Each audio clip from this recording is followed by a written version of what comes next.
And there are solutions. When a woman is empowered with modern family planning, and she can choose the contraceptive that's right for her, particularly in a developing region, she has the power to negotiate safer sex. She becomes more empowered to refuse unwanted sex.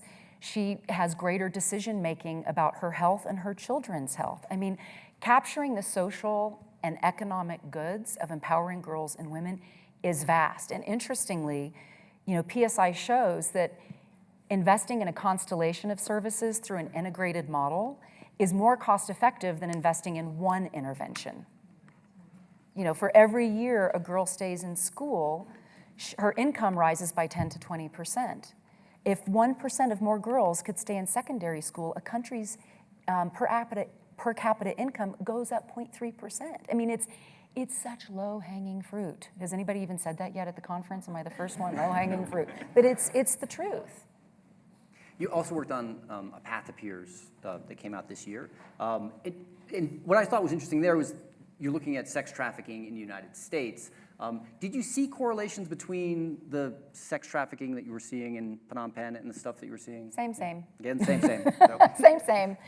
So I'm very proud of the United States government because within Health and Human Services, just last week, they announced the creation of an office dedicated to fighting labor and sex slavery in the United States. And the new director of that is Catherine Chan, who's the co-founder of the Polaris Project, which she founded as an undergrad with a fellow. And Polaris is really special. Check it out. As kids, they started this trafficking hotline, and it is now used by the Department of Justice of the United States of America. Like, they passed the first legislation because they didn't know that's hard to do. And a whole other interesting thing would be to talk about the new legislation that's been passed, because I have survivors have different perspectives on it. I'm challenged by saying, a boy or man on his way to work on a Monday who exploits a woman for sex is the same thing as a trafficker and not just a John. If we could consider, first of all, if we could strike child prostitute from our vocabulary, that would be a leap in our country, because there's no such thing. And if we could regard exploiting children for sex as child abuse, that would be a huge uptick. And asking people in my community to make the stretch that now their relatives who frequent prostitutes are human traffickers.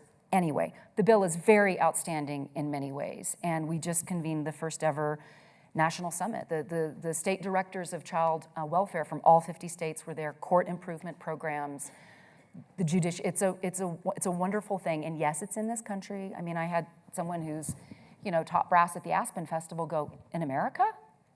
Yeah, in America. And the technology is great. Apps that survivors can use to get connected with everything from, my friend Shauna has a $sign tattoo on her face that her pimp put on, to get their tattoos removed, to find a safe place to crash for the night. There's a lot of exciting stuff happening out there fighting human trafficking in the U.S.